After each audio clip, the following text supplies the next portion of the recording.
Terima kasih semuanya. Assalamualaikum warahmatullahi wabarakatuh. Selamat malam semuanya. Perkenalkan, saya Gusta Mahardika, gitu, arsitek dari Rerupa Architecture, gitu. Kita kali ini mungkin mau membawa materi berupa tema kita itu kan Daur Rupa begitu ya. Daur Rupa itu tentang bahasa gampangnya renovasi gitu. Nah, tapi ini kita kasih judul Daur Ruang dan Daur Rupa begitu. Kenapa seperti itu? Memang karena untuk merenovasi memang bentuk memang kita pikirkan begitu pasti ya, bagaimana bangunan kemudian setelah direnovasi pasti kan kepinginnya terlihat lebih bagus, lebih manis, lebih cakep gitu ya. Tapi bagaimanapun ruangnya juga penting gitu, bahwa ketika tampilan bagus tapi kemudian ruang tidak nyaman, ya buat apa gitu. Oke, next. Jadi ini sekelumit perjalanan kami gitu. Jadi dulu kami kuliah di UGM tahun 2005, kemudian lulus tahun 2009. Setelah itu kami bekerja di Wasna Dipta Jogja gitu.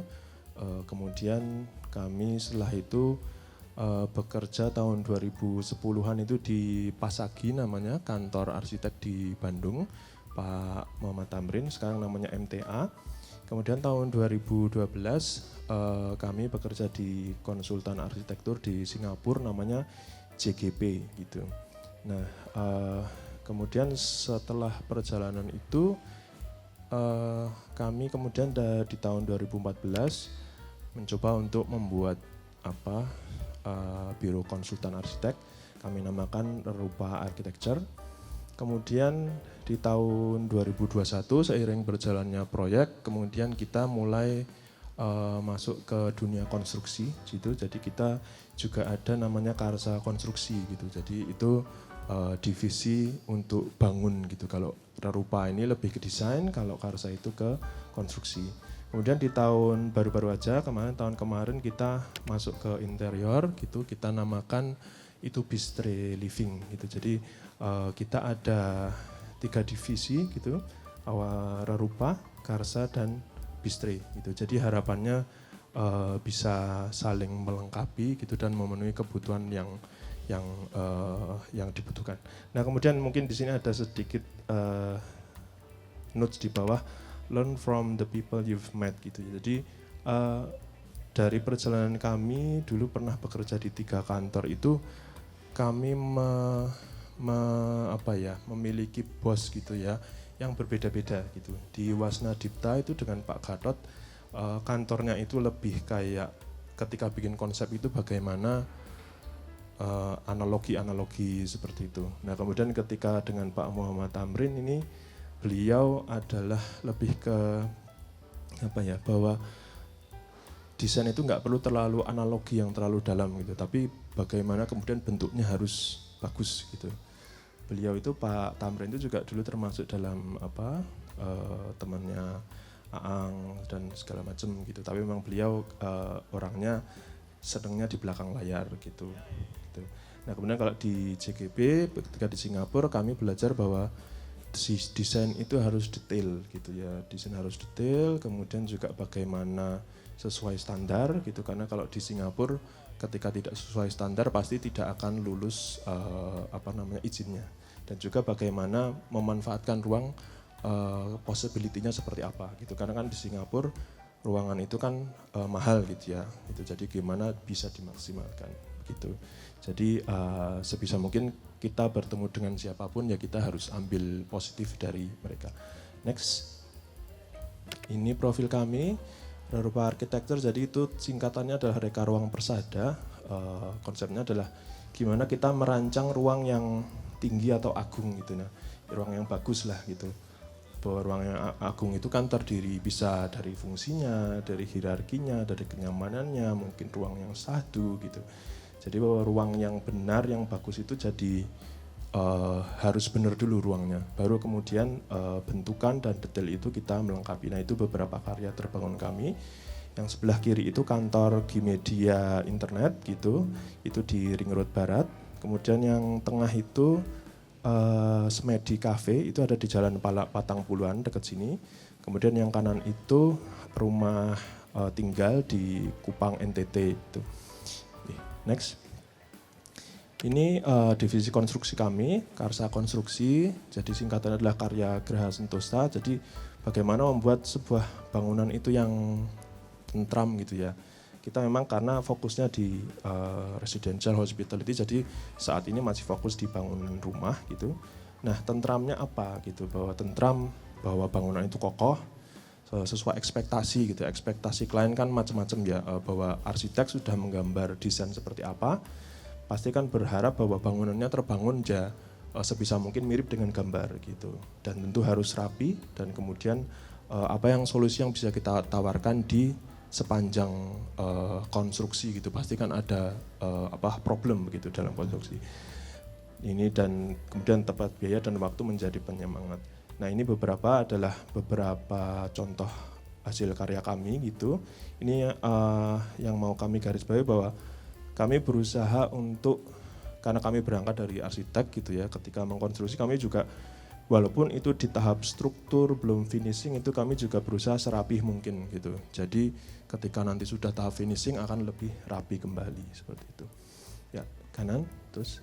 Nah, ini yang divisi interior yang terbaru, jadi Bistro Living, bahwa inginnya adalah menaikkan pengalaman ruangan lebih setingkat lagi gitu, bahwa tadi Rupa sudah bikin ruang yang bagus, bagaimana kemudian si Bistro ini meningkatkan pengalaman ruang experience. Jadi bisa dengan padu padan material, kemudian pencahayaannya bagaimana, kemudian dimensi yang benar gitu, misalnya bikin dapur ukurannya harus benar gitu, bahwa orang tinggi beda-beda, pasti ukurannya juga menyesuaikan. Kemudian detailnya bagaimana. Dan kemudian juga pasti kolaborasi gitu, karena kan interior pasti tidak bisa berdiri sendiri gitu, harus berkolaborasi dengan arsitek dan mungkin sipil. Nah, ini beberapa contoh desain kami gitu untuk interior. Next. Nah, ini sedikit perspektif kami gitu kalau ngomong tentang renovasi. Ini cuman istilah aja gitu ya, bahwa renovasi itu kan adalah pembaruan, peremajaan, penyempurnaan, bahwa intinya ingin menyempurnakan sesuatu gitu, bahwa ketika renovasi kan mungkin rumahnya awalnya lama, nggak enak, sumpek gitu, nah gimana caranya disempurnakan. Nah, itu di bawahnya kalau itu juga sama definisi dari Cambridge, itu improving intinya gitu. Kemudian ini kan kemarin temanya Rupa itu juga ada tentang sustainability gitu ya, bahwa artinya itu adalah quality of being sustain gitu, gimana caranya bertahan dan bisa maintain, dan mungkin bahasa kasarnya kalau sekarang kan kerennya gimana biar ekologis gitu ya, biar green segala macam gitu. Oke, lanjut. Next. Nah, kemudian tadi kita ngomong bahwa renovasi itu kan mengimprove sesuatu, kemudian bahwa sustainability itu adalah harus ada yang disustain gitu. Nah, apa yang kita mau sustain, apa yang kita mau improve gitu. Kan kita pasti apanya gitu. Nah, value-nya apa gitu yang mau kita sustain, apa yang mau kita improve gitu. Nah, di sini kami menawarkan bahwa sustainability-nya kita coba ngomongin lewat ruangnya gitu, nggak cuman melulu bahwa green building, kemudian material reuse segala macam, tapi bahwa ruangnya gitu. Analogi kami adalah semakin banyak ruang hijau di bangunan akan semakin ekologis gitu, karena kan hujan bisa meresap, kemudian juga kita bisa tanam pohon gitu. Nah, seringkali ketika orang merenovasi kan misalnya awalnya ada halaman yang luas gitu, orang merenovasi pinginnya ya sudah dihabiskan lahannya gitu. Nah, itu kan sebetulnya agak kurang sustain lah gitu ya, karena dia jadi mengurangi resapan, mengurangi kesempatan untuk ada tanaman gitu. Jadi gimana caranya ketika merenovasi tidak banyak terlalu bikin bangunan baru gitu. Jadi halaman ya dibiarkan terbuka, biar ada tanaman segala macam. Jadi itu tentang value-nya yang mau kami omongkan di sini. Next. Nah, itu tadi value yang mau disustain adalah ruangnya, kita omongan di sini.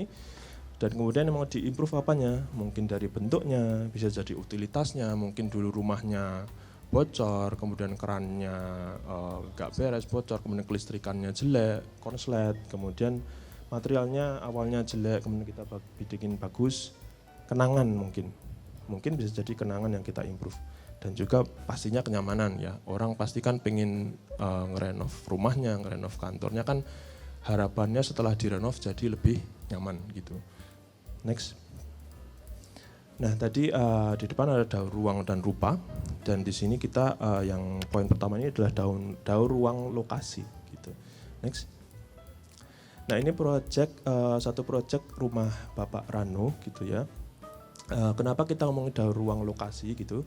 Tadi kan di awal kita omong value apa sih yang mau di-improve gitu ya dari bangunan lama ini, apa yang mau di-sustain gitu ya. Nah, menurut setelah kami obrol-obrol dengan ownernya, bahwa dia suka rumah ini, value-nya itu adalah sebetulnya lokasi gitu loh. Rumahnya nggak ada yang nothing special lah gitu. Bahwa lokasinya dekat dengan tempat kerja, tempat anaknya sekolah gitu, dan juga ada di satu klaster dan dia nyaman gitu. Next. Nah ini juga salah satu value-nya adalah lingkungannya gitu. Bangunannya enggak ada yang spesial gitu. Jadi perumahan klaster biasa, satu lantai gitu ya.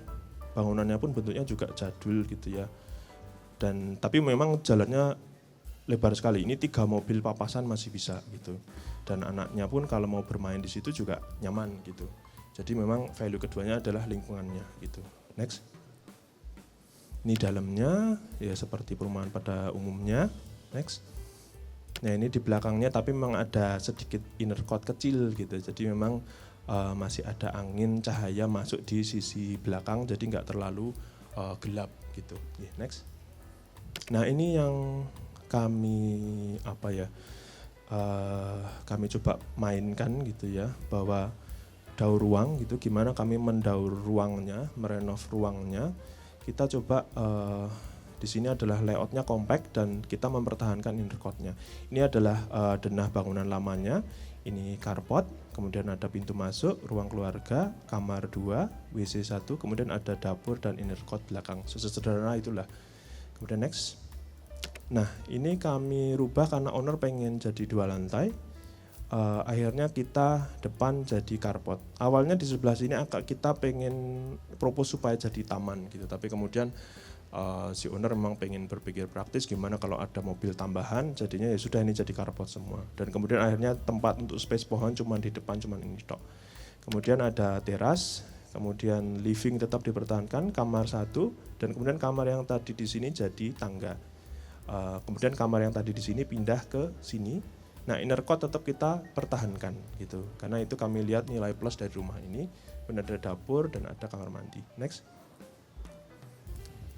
Di lantai 2 jadi seperti ini, tadi ada tangga gitu ya, kemudian ada kamar tambah lagi 1, 2, 3. Jadi kamar ini sekarang punya 5 kamar, dari awalnya 2 gitu. Jadi ini memang kita pengen konsepnya adalah compact gitu, dan di sini ada void gitu ya, kelihatan nggak ya? Jadi di sini menerus ke taman yang di dalam tadi gitu, dan di sini ada ruang ruang cuci jemur gitu. Nah, void ini nanti untuk meneruskan cahaya yang ada dari skylight di atasnya gitu. Next. Nah, atapnya seperti itu gitu, kita rubah lebih yang modern lagi ya, kita pelana gitu, jadi mukanya ke depan. Kemudian di sini ada skylight besar untuk menerangi area cuci dan juga untuk masukkan cahaya ke inner court tadi. Next. Ini tampilannya gitu. Jadi dibandingkan yang tadi rumah tangga seperti ini, sekarang seperti ini. Kemudian kita harus ada sesuatu yang lucu-lucuannya gitu ya. Aksennya apa? Jadi kita pakai roster gitu untuk tampilannya di sini. Untuk aksennya gitu. Kemudian next. Nah, ini tadi inner court yang kecil itu kita improve gitu dengan ada tetap skylight besar, jadi cahaya tetap masuk, dan ini sebetulnya ada ventilasinya gitu. Jadi nggak cuma cahaya masuk, jadi ada ventilasinya. Jadi nggak terlalu panas gitu, karena udara bisa ngalir ke atas seperti itu. Next. Nah ini beberapa detail-detailnya, tangga gitu, dan talang kita desain bagus. Jadi dan ini bangunan yang nanti kami presentasikan, termasuk ini adalah bangunan-bangunan yang kami desain, kemudian juga kami konstruksikan sendiri gitu. Jadi kami ingin memperlihatkan bahwa dengan yang di tangan yang benar itu, bahwa bangunan akan bisa lebih bagus gitu, lebih improve, bahwa renovasinya tidak asal-asalan seperti itu. Oke, itu next. Ini proyek kedua gitu. Kami menamakannya Daur Ruang Vista. Vista itu pemandangan lah gitu. Next. Ini lokasinya. Jadi lagi-lagi yang dia value yang dia suka gitu, Bapak ini namanya Pak Kris ini, Pak Kris. Ini kita survei ketika pas pandemi gitu, 2021 atau 2022, dia di klaster juga, tapi maksudnya posisi ini bukan posisi bahwa terhadap ruang dia bekerja, kemudian sekolah, itu bukan gitu, karena Bapak ini bekerjanya sebetulnya di Kalimantan, rumah ini untuk anaknya. Yang kami maksud dengan posisi adalah posisinya di hook ini. Jadi kebetulan rumah yang dia beli itu adalah ini pintu masuk entrance kompleksnya, kemudian di depannya ada inner court besar, taman besar gitu, dan kemudian dia benar-benar seakan-akan punya taman di depannya yang luas itu gitu. Next. Nah terus kemudian juga si klien ini, rumah ini kan awalnya cuma 2 lantai gitu ya, 2 lantai seperti ini, tapi klien ini sudah bisa membayangkan bahwa rumah ini menghadap, bisa punya view ke utara, ke timur, dan ke barat gitu. Jadi kalau dilihat di Google Map dia seperti ini, utaranya ke atas gitu. Jadi dia bisa membayangkan, oh kayaknya kalau ditinggikan lagi mungkin bisa lihat Merapi gitu ya, karena nggak kehalang, dan mungkin juga bisa lihat sunset gitu. Sekarang kan nggak bisa gitu karena cuma 2 lantai. Dan view ke utara kurang tinggi gitu, dan dia punya vista pemandangan, bisa lihat taman ini dan kemudian taman di utaranya gitu. Next. Ini bangunannya, jadi ya bangunan perumahan pada umumnya dulu 2 lantai gitu, ada carport warnanya kuning seperti itu, dan kemudian memang atapnya pakai atap kayu dan sudah cukup lapuk gitu. Tapi secara struktur dia masih bagus gitu. Jadi ada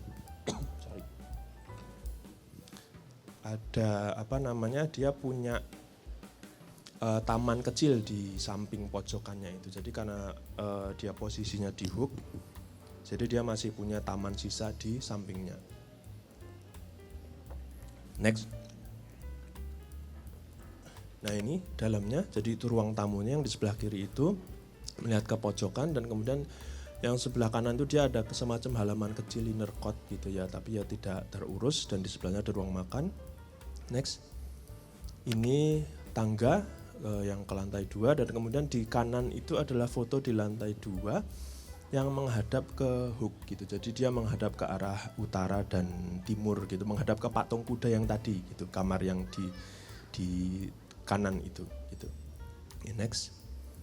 Ini yang kami lakukan adalah gimana caranya supaya expand volume, jadi memperbesar volumenya gitu, dan gimana tadi punya potensi pemandangan itu bisa dimaksimalkan gitu. Ini adalah existingnya, tadi ini carport, kemudian ini ruang tamu, ada kamar 1 di bawah, ada inner court kecil di sini, kemudian ada ruang makan di sini dan naik. Next.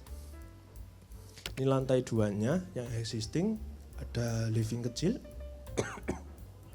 Kemudian ada kamar kedua gitu ya. Ini tadi kamar yang di pojokan itu tadi, yang menghadap ke patung kuda. Next. Nah ini yang kami lakukan itu, jadi untuk lantai 1 yang kami lakukan adalah menyederhanakan bentuk pojokan ini gitu. Jadi tadi kan jendelanya kecil-kecil, kita perbesar gitu. Kemudian di sini ada semacam teras kecil gitu. Kemudian kamar ini kita perbesar, agak maju sedikit ke depan, dan kemudian inner court tetap kita pertahankan. Selebihnya sama seperti existing, jadi ada tangga, kemudian ada WC di bawah tangga. Next. Nah ini yang di lantai 2 itu, bahwa dia punya potensi vista ke arah patung kuda. Jadi di lantai 2 ini kami buat ada jendela pojok gitu, corner window gitu, yang cukup besar. Jadi itu ada living besar di atas ini dengan cantilever yang maju. Jadi dia maju daripada lantai 1 tadi sekitar 1 meteran pokoknya. Kemudian kamar yang di lantai atas ini jadi lebih besar karena menerus dari bawah. Dan kemudian di yang tadinya atap sebelah sini jadi satu kamar gitu. Dan kemudian tetap ada inner court, tetap kita pertahankan, ada void gitu lah. Next.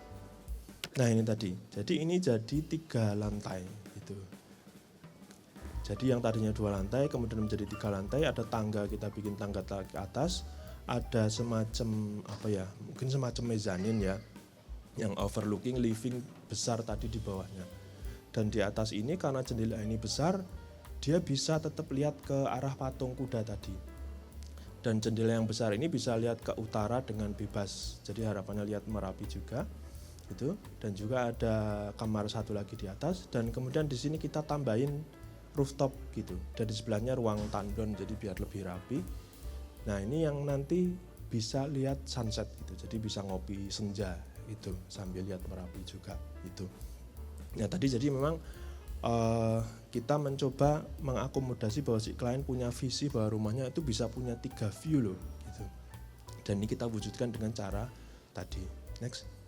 Ini atapnya gitu kita sederhanakan gitu, jadi atap miring satu sisi. Next. Ini jadinya gitu. Jadi tadi dari yang sebelah kirinya itu seperti itu, jadi seperti ini gitu. Jadi memang kita seakan-akan 2 lantai tapi sebetulnya ini 3 lantai gitu, dengan jendela kaca yang besar, jadi bisa punya view yang maksimal gitu. Dan terus nanti ngopi-ngopinya di belakang ini. Next. Nah ini tadi inner court yang di belakang itu tadi kita jadikan tetap inner court, tapi inner court besi dengan ada dapur juga di situ, dan ini adalah skylight yang di atasnya, jadi cahaya tetap maksimal ke bawah, dan ini bisa untuk ventilasi, jadi batanya bolong-bolong. Jadi yang dia suka juga adalah udara itu ngalir di rumahnya, dan ini dengan kita sediakan ini harapannya udara tetap mengalir gitu. Next. Nah ini tadi living yang besar sekali itu. Jadi kalau tadi ingat di depan ada foto kamar yang menghadap patung kuda ini. Jadi sekarang jadi living dan menghadap ke patung kuda dengan tadi jendela yang besar, dan ini ada mezanin di atasnya yang bisa lihat ke bawah juga seperti itu. Next. Nah ini beberapa detail-detailnya gitu ya. Jadi maksudnya kita juga berharap bahwa bangunan itu ada lucu-lucuannya juga lah gitu. Jadi kita bisa bikin detail apa di situ. Jadi ada kisi-kisi gitu. Kemudian juga tangganya kita rubah gitu. Dan juga mainan bata tempelnya gitu. Dan ini tadi yang tempat buat ngopi senjanya di sini. Jadi bisa lihat Merapi dan juga bisa menikmati sunset gitu. Next. Nah ini yang terakhir gitu, proyek ketiga. Kita namai daur ruang kenang gitu, kenangan lah. Next. Ini existingnya gitu. Jadi ini rumah lama banget gitu di perumahan di Kaliurang atas gitu. Couplingnya dia dapat 4 coupling jadi 1 gitu. Jadi ini ada di hook 4 coupling lagi. Jadi dia punya 3 muka, 1, 2, 3 ke belakang. Dan jalannya cukup besar gitu ya, jadi lingkungannya memang enak sekali, masih hijau-hijau gitu, dan kebetulan di rumahnya juga ada banyak hijau-hijauan gitu, dan di sebelahnya juga ada hijau-hijauan, jadi memang dia suka sekali dengan lingkungan ini, view-nya luas, aman, dan juga banyak pohon-pohonnya juga. Next. Ini dari atasnya kurang lebih seperti ini, jadi dia punya 4 coupling sebetulnya aslinya gitu ya, tapi jadi 1. Dan rumahnya existingnya adalah seperti ini gitu. Jadi klien kami ini namanya Pak Dono gitu ya. Keluarga beliau itu ada hubungannya sama keraton gitulah ya, punya darah keraton. Nah kemudian rumah ini adalah semacam rumah keluarga sebetulnya. Jadi misalnya lebaran atau ada kumpulan itu pada kumpul ke sini gitu. Tuh, jadi rumah ini ketika dulu bapaknya masih sehat gitu ya, itu sering pokoknya kalau keluarga ke Jogja kumpul di sini, rumah ini segede ini penuh gitu, jadi padang gelar kasur di bawah segala macam gitu. Dan si Pak Dono ini rumah ini sudah ada sejak dia SMP. Beliau itu sekarang umur mungkin 60-an lah ya, jadi memang sudah lama sekali gitu. Jadi memang kenangan dia pun juga banyak di sini. Makanya kemudian kita ngomongin ruang kenang gitu. Jadi bahwa rumah ini sebetulnya kita ngomongin karena dia punya kenangan juga di sini gitu. Kenapa ini spesial gitu? Kenapa ingin direnovasi gitu? Karena sebetulnya keluarga mereka ini udah gak ada yang di Jogja, semua di Jakarta berdomisili dan bekerja di Jakarta. Jadi di Jogja nggak ada. Jadi ngapain sebetulnya mau repot-repot ngurusin rumah lama ini gitu. Next. Nah ini gitu, jadi kami menyebut bahwa ada value tentang kenangan gitu tadi, bahwa kenapa repot-repot untuk merenovasi rumah ini, mendaur rupa rumah ini, karena memang ada kenangan gitu. Jadi masa kecil mereka di sini, kumpulan di sini, bagaimana mereka bahwa ketika bapaknya masih sehat itu selalu ke sini liburan. Dan juga sebetulnya awalnya rumah ini tidak mau direnovasi gitu ya. Oke. Tapi kemudian karena si ibunya itu seperti berpesan, aku pengen pindah ke Jogja. Jadi anak-anaknya pada menginterpretasikan, waduh ini jangan-jangan pesan terakhir gitu. Sebelum meninggal mungkin. Tapi ternyata enggak, sekarang masih sehat. Dan rumah ini akhirnya kita renovasi. Next. Ini beberapa ruang-ruang itu terlihat di situ banyak furniture jadul segala macam. Terus ini teras masuknya dari sini. Tadi ada patung kupolo. Ada ruang ini, ruang hijau dikit. Next. Kemudian ini dia memang punya ceiling yang tinggi gitu ya. Tapi ini sudah pada kropos gitu. Dan ya bentuknya jadul seperti ini. Nah ini memang masih pakai marmer gitu, marmer tapi marmer lama lah gitu. Next. Ini kamar ibunya gitu. Ini dipannya dia gitu. Ini adalah ini yang di belakang rumah, lantai 2, koridornya seperti ini, dan ini kamar mandi lamanya. Next. Ini tamannya beliau. Jadi ibunya Pak Dono ini suka sekali dengan taman gitu, dan berpesan ini jangan sampai mati. Dan ini ada satu taman di sisi timur. Kemudian ini juga satu pohon yang ada pohon pinus di sini. Next. Ini existingnya gitu. Gimana caranya, strategi kami adalah gimana caranya improve space yang ada gitu, dan sedikit expand volume. Jadi ini tadi parkir mobil, kemudian ada yang hijau-hijau ini semua taman. Tadinya teras masuk ke sini, kemudian di sini ada living yang tadi besar, ada garasi, ada kamar di belakang, dan area service di sini. Dan di sini ada inner court gitu. Next. Ini lantai 2-nya seperti itu, jadi ada 2 kamar menghadap ke belakang, dan ada ini void besar gitu ya. Next. Next. Ini yang kami lakukan gitu ya. Jadi kita coba tadi prinsip kami jangan terlalu banyak taman itu dirubah gitu. Jadi ini masih hijau, yang ini abu ini masih hijau gitu. Jadi masih ada ruang resapan yang kurang lebih sama gitu. Jadi kita tidak berusaha membangun terlalu banyak bahkan dengan lahan yang besar tadi. Tadi yang masuknya lewat sini, kemudian kita rubah masuk lewat sini. Jadi ada semacam ruang tamu dan living gabung jadi besar.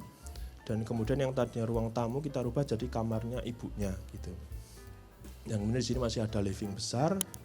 Di sini ada satu kamar, kemudian area service di sini, dan kamar di belakang tetap kita pertahankan gitu. Next. Lantai 2 seperti ini, jadi nanti di lantai 2 belakang tetap kamarnya tetap, tapi di sini kita tambahin 2 kamar lagi di atasnya. Di atasnya tadi, di sini kan ada kayak atapnya tinggi gitu ya, kita jadikan kamar. Next. Nah ini terus kemudian di atasnya ada rooftop di sini, jadi untuk menghadap ke utara harapannya bisa lihat Merapi. Jadi memang secara tapak bangunan kita kurang lebih sama gitu, kita tidak mengurangi area resapan, pohon, segala macam. Next. Nah, jadinya seperti ini. Jadi tadi yang enternya di sini kita rubah jadi di sini. Dan kemudian ini arca tadi kita pertahankan karena memang ibunya bilang seperti itu. Dan konsepnya memang kita bikin atapnya berundak gitu ke belakang gitu. Next. Nah ini tadi dari atap yang tadi. Jadi memang atap tadi yang lama itu memang bermasalah gitu karena banyak sambungan-sambungan, nggak jelas. Akhirnya kita bikin seperti ini, jadi seakan-akan dia terasiring ke belakang naik. Next. Ini livingnya dan ruang tamu, jadi kita bikin ceilingnya clear, kemudian jendela tadi yang kecil-kecil di sini kita besarkan jadi ke arah ini, dan juga kita mempertahankan marmernya gitu. Jadi marmer yang lama itu kita pertahankan dan kita poles ulang gitu. Jadi istilahnya biar mengurangi, kita pakai material baru lah gitu. Next. Ini living yang tadi, yang atapnya sudah hampir ambruk, jadi tetap kita pertahankan jadi lebih tinggi gitu. Nah ini railingnya pakai railing yang lama gitu, dan mejanya pun meja yang lama. Jadi memang kita mempertahankan kenangannya si ibunya dengan si furniture lamanya gitu. Dan kemudian di sini tetap kita kasih skylight, jadi ruang tetap terang dan isis gitu. Next.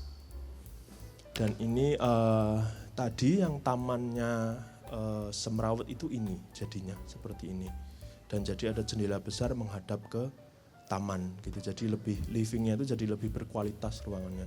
Dan kemudian kita pakai bata tempel gitu, expose, dan juga kita mengimprove taman-taman yang ada. Ini kebetulan teman kita Mas Taruna di sini hadir yang bikin lanskap kita, beliau kebetulan. Next. Nah ini beberapa detail-detailnya, kita mainan cahaya, kisi-kisi gitu. Dan ini tadi koridor yang ada di foto awal jadinya seperti ini gitu. Kita main roster-roster biar lebih manis. Next. Ini muka belakangnya gitu. Jadi tadi yang pelong-pelongan ini jadi seperti ini, kita bikin ada roster-roster, kemudian ada detail-detailnya seperti ini yang tadi teras di depan. Dan ini tangga ini sebetulnya tidak standar ya. Ini cuma sekitar 12 cm tingginya. Tapi memang ini untuk mengakomodasi si ibu yang karena sudah sepuh, jadi dia ingin agak rendah, jadi kita bikin tangganya 12 cm. Dan ini pohon yang tadi beliau pesan jangan sampai mati. Dan ini sampai akhir proyek setahun masih hidup dan alhamdulillah masih kembang gitu. Next. Nah ini yang mau kita tuju sebetulnya, bahwa mendaurnya kemudian mempertahankan dan mengimprove kenangannya. Ini Pak Dono dan ini ibunya. Ini rumahnya pas ketika mau selesai gitu ya. Jadi mereka di sini mungkin ngobrol-ngobrol segala macam sambil lihat keluar. Kami membayangkannya bahwa mungkin dulu mereka ketika masih muda, ketika masih kecil juga seperti itu gitu. Jadi bahwa yang ingin kita pertahankan di sini adalah kenangannya seperti itu. Next. Nah ini jadi yang kita daur apa, value-nya apa gitu, bahwa kita melihat bahwa ruang itu elemen penting pada desain. Jadi kalau ruangnya belum benar ya berikutnya nggak akan benar gitu, dia jadi dasar untuk tindakan berikutnya. Dan tiap individu punya value yang beda-beda yang dia prioritaskan, dan kita nggak bisa menilai itu benar atau salah gitu. Kadang dia suka lokasinya, suka tadi pemandangannya, kadang suka ya sudah ada kenangan saja. Bahkan yang rumah tadi terakhir itu sekarang itu cenderung sering kosong. Sebesar itu dengan uang yang banyak dibangun, akhirnya cuman kosong, cuman untuk apa? Ngelegani bahwa ibunya pengen pindah ke sana gitu.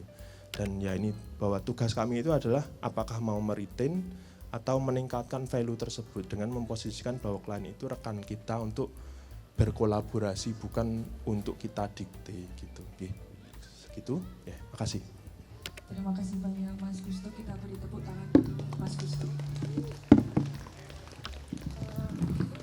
Menarik sekali ya bahasan kita pada malam hari ini tentang daur arsitektur gitu ya. Bagaimana Mas Gusto ini mendefinisikan bahwa arsitektur itu bertumbuh ya Mas ya, bertumbuh bersama waktu dan penggunanya gitu. Bahwa ketika arsitektur itu tumbuh dan menua, bukan berarti itu sama dengan habis dengan usianya. Jadi selalu ada daur hidup yang terjadi. Apakah itu mau pertahankan apanya secara fisik ataupun non fisik, apakah itu value, kenangannya ataupun dan lain sebagainya yang banyak kita pertahankan. Jadi kita bisa selalu mendaur arsitektur itu. Nah, saya kira udah banyak banget pertanyaan yang pengen diajukan ke Mas Gusto, tapi kita tahan dulu. Habis ini kita dengarkan dulu presentasi dari Mas Kipo, langsung dulu nanti kita pertanyaannya kita kumpulkan setelah presentasinya selesai. Kita persilakan Mas Kipo untuk memulai presentasinya. Monggo Mas. Halo teman-teman, selamat malam. Terima kasih udah diundang ke Jogja lagi sama teman-teman ya. Saya Rahmat Indrani dari SPOA Arsitek di Bintaro tepatnya. Next. Ya, saya lahir di kota kecil di Sumatera tuh jarang orang tahu mungkin yang namanya di Jambi gitu. Ini rumah kakek saya dulu, saya tinggal di sini sampai umur 8 tahun. Jadi saya belajar mengenal arsitektur tuh dari rumah yang dirancang sama sama kakek saya sendiri. Next. Lalu perkenalan berikutnya dengan arsitektur. Di Jambi itu ada sebuah artefak budaya namanya Kompleks Percandian Muara Jambi, yang dulu katanya adalah sebuah tempat belajar agama Buddha terbesar se Asia Tenggara. Di sini saya banyak juga mengenal arsitektur. Lalu next saya belajar di Bandung. Di sini tempat ini namanya Rumah Buku Kineruku kalau tahu di Bandung. Di sini saya justru menambah banyak wawasan saya tentang arsitektur dan hal-hal di luar arsitektur, karena sebagian besar wawasan saya dibentuk oleh bagaimana apa yang saya baca sehari-hari gitu ya. Jadi mungkin habis pulang kuliah saya selalu menghabiskan banyak waktu tuh di sini. Next. Lalu di tengah-tengah libur dan di tengah waktu senggang kuliah, kami bersama teman-teman Ruang 17 dulu sering banget ke Jogja gitu ya. Dulu kita mencari karya-karya Eko Prawoto. Ini almarhum Pak Eko Prawoto, ini meja kerjanya Pak Eko Prawoto, saya foto tahun 2000 kalau nggak salah 2011an kalau nggak salah. Next. Lalu saya berkesempatan kerja di Ahmad Juara. Terus di Ahmad Juara saya pertama kali di brainwash tentang pengalaman dan tentang detail-detail berarsitektur dengan cara pandang arsitektur yang efisien tuh waktu saya dipertemukan sama Kevin Low pertama kali di Malaysia. Next. Lalu akhirnya berkesempatan buat melihat arsitektur lebih jauh bersama Ahmad Juhara dan teman-teman. Next. Ini beberapa karya arsitektur yang sangat merubah hidup saya di Jepang. Next. Juga setelah keluar dari Ahmad Juara, saya kebetulan mendapatkan sebuah award yang saya bisa jalan-jalan ke Eropa 2 minggu, terus saya extend lagi 2 minggu untuk berziarah arsitektur, mencari karya arsitekturnya Le Corbusier. Next, di sini saya ketemu beberapa karya dalam list perjalanan saya arsitektur yang pengen banget saya temuin. Salah satu ini ya Rolex di Lausanne di Swiss. Ini karya sangat berkesan buat saya. Next. Lalu ke karya ini, sebuah karya yang sangat saya cita-citakan ya, buat saya bisa datang. Next.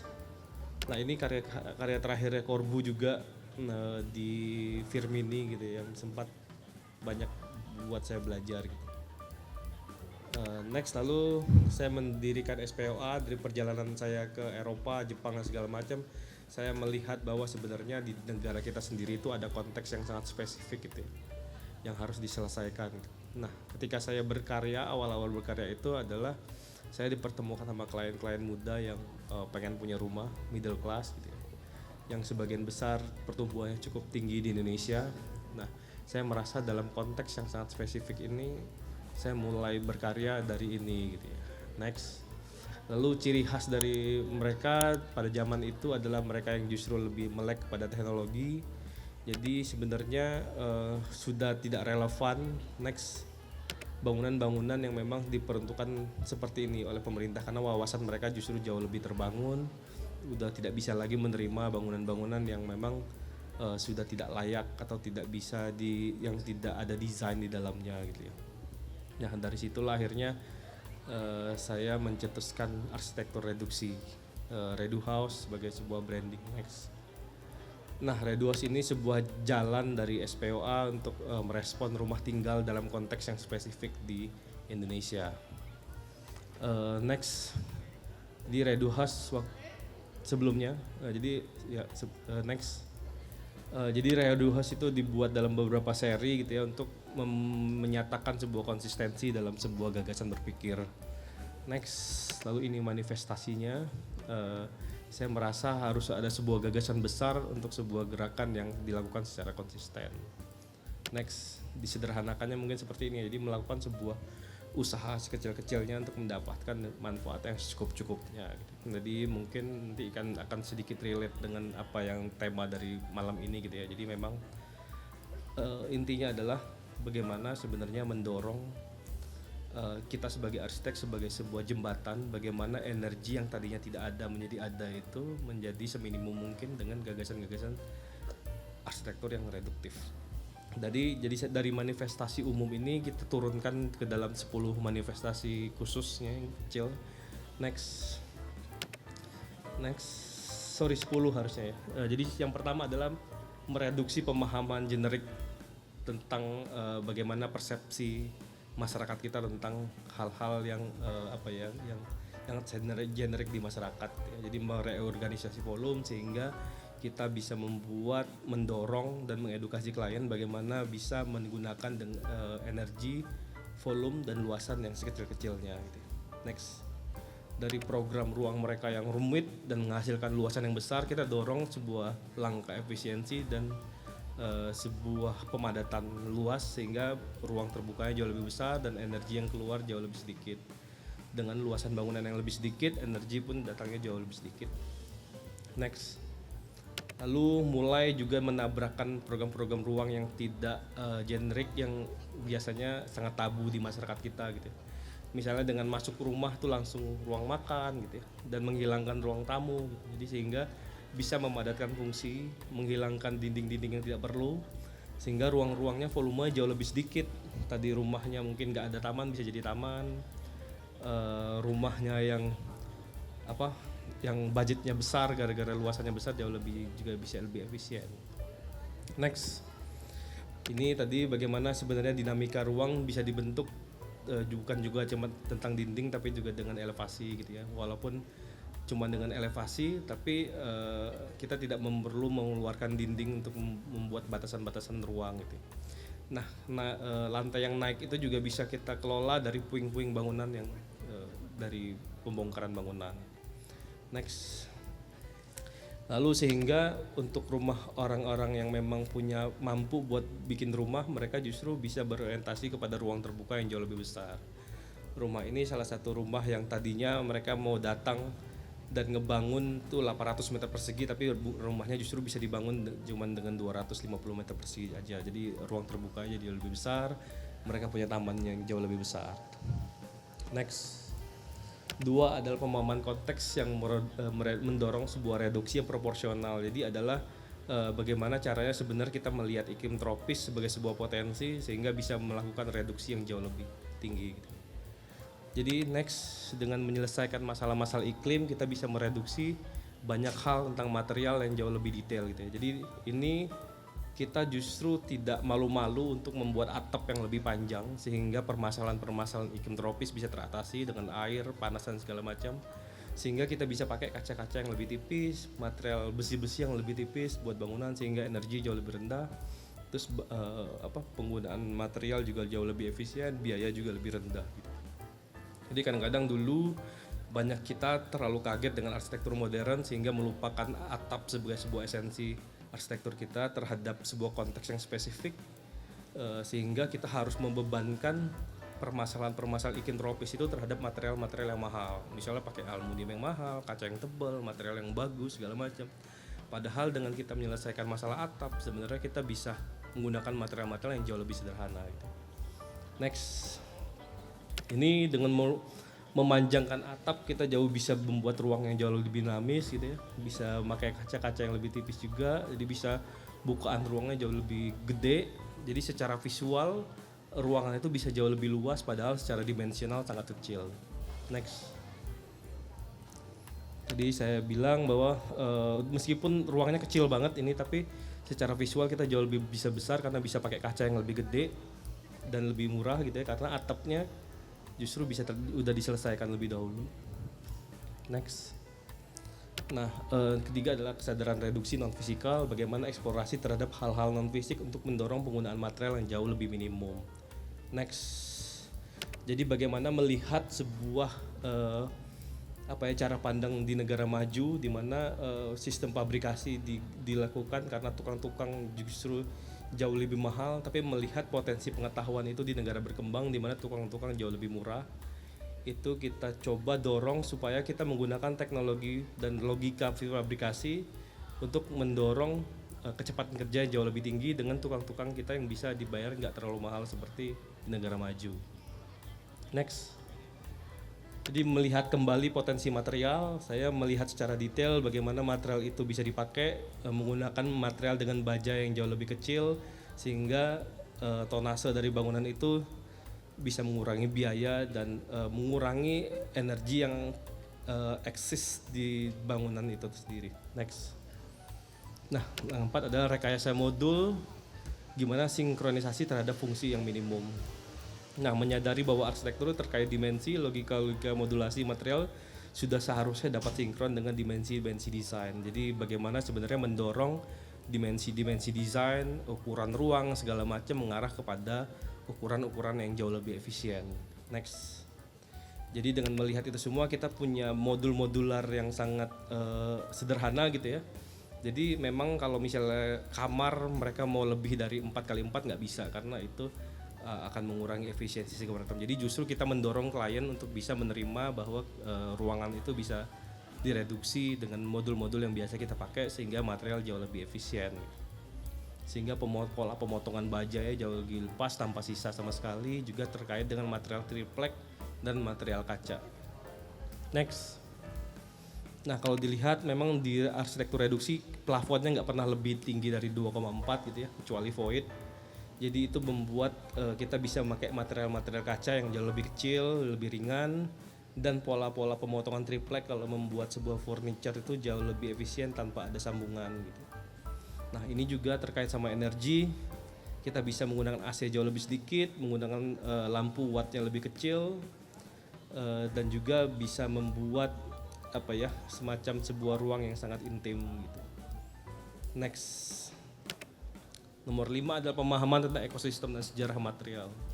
Menyadari bahwa secara detail bagaimana konstruksi arsitektur terbentuk dalam penggalian lebih jauh terhadap ekosistem dan sejarah material. Next.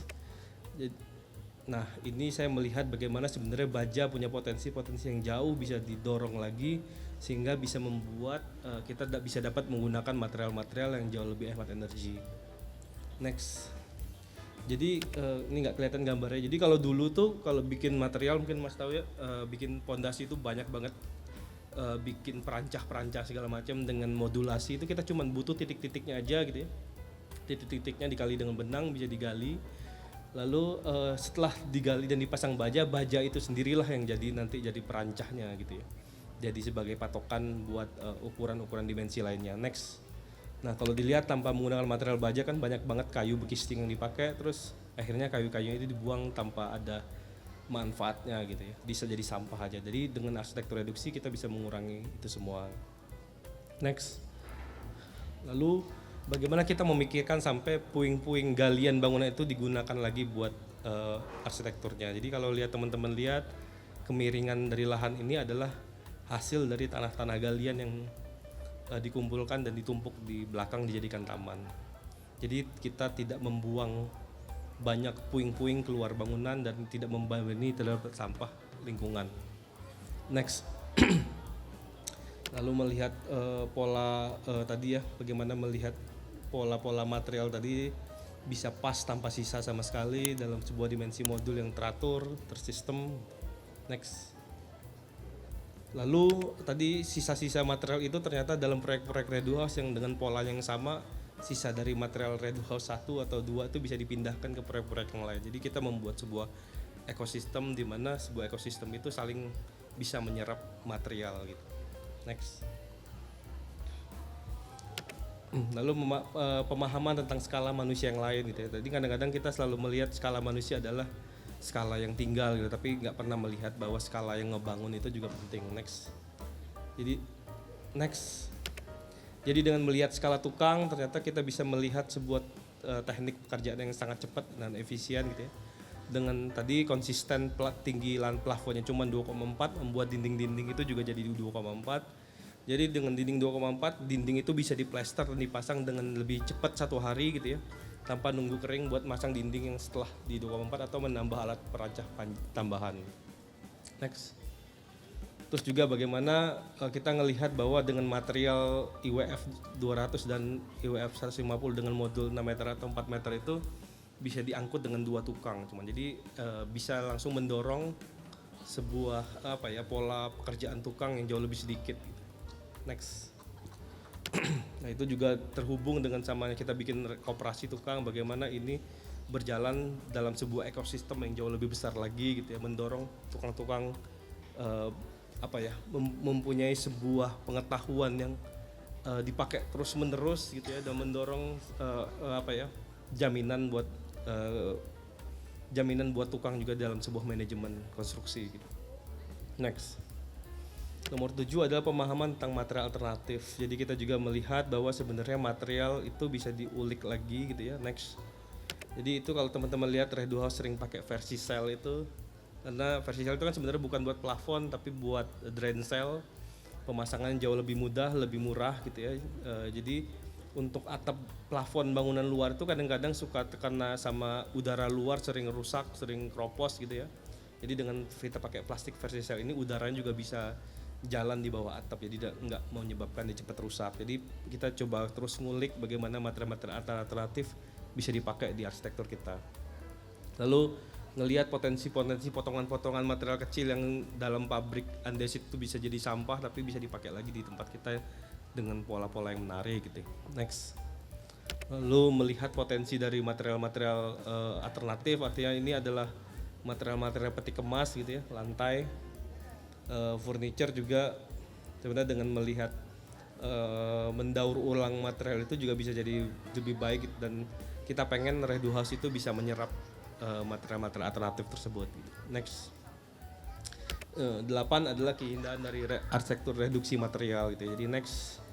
Jadi detail-detail arsitektur reduksi ini bukan cuma keren-kerenan gitu, pengen tipis dan segala macam, tapi kita bagaimana mengelola material yang minimum bisa jadi arsitektur yang baik dengan detail yang baik gitu.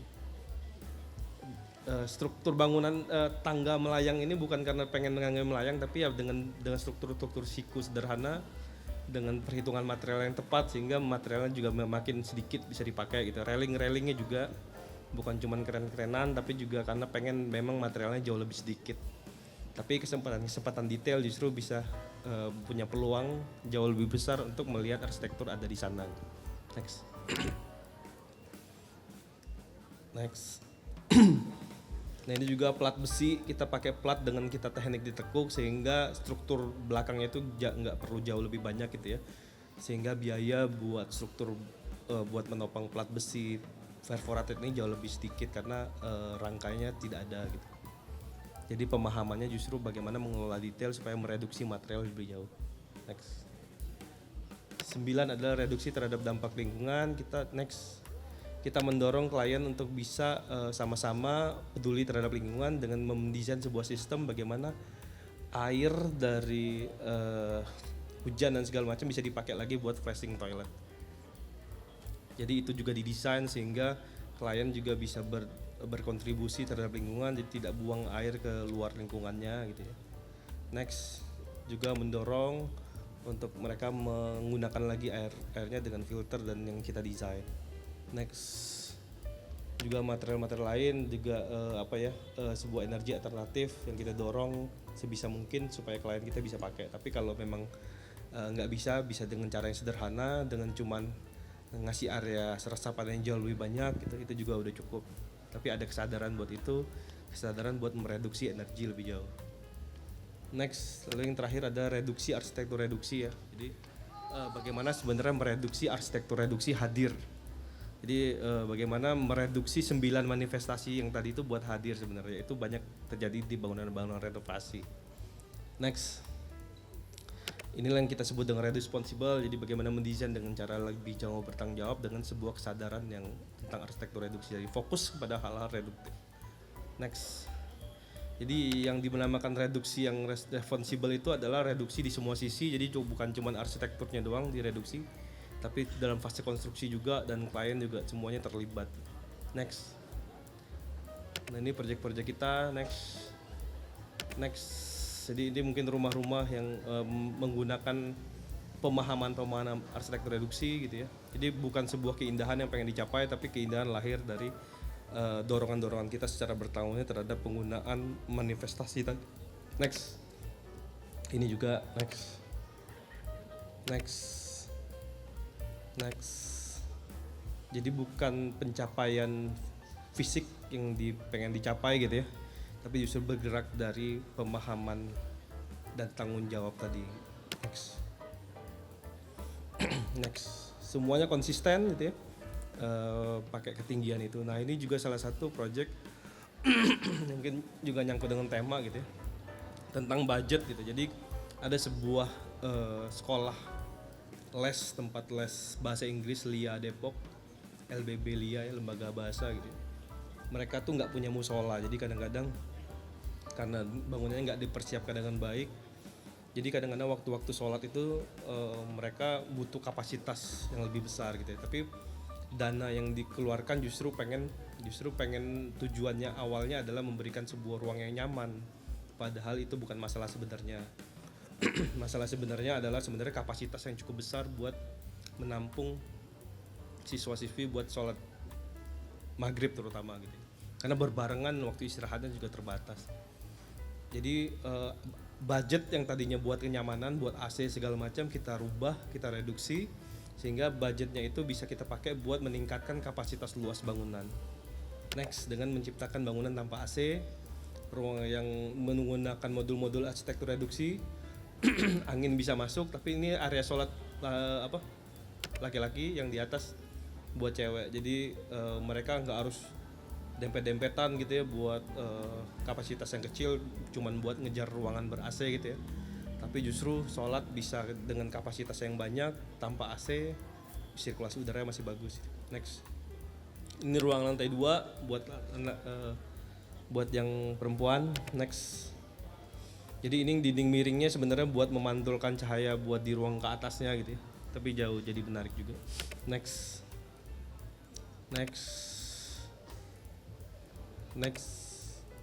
Lalu kita juga mendapatkan sebuah proyek yang lahannya sangat besar gitu ya, dengan kapasitas karyawan yang banyak dan kegiatan yang banyak banget gitu ya. Ini sebuah studio desain gitu ya.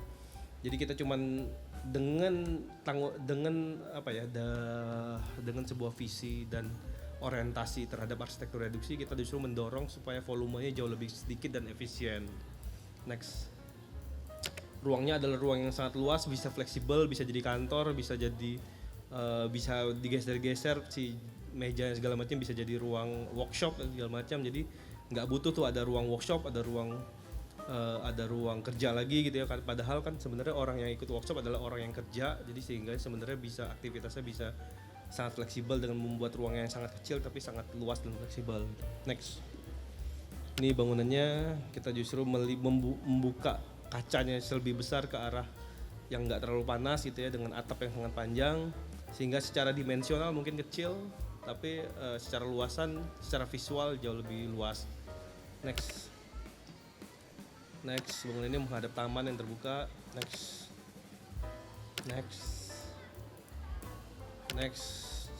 Nah ini proyek saya yang lumayan terbaru gitu ya.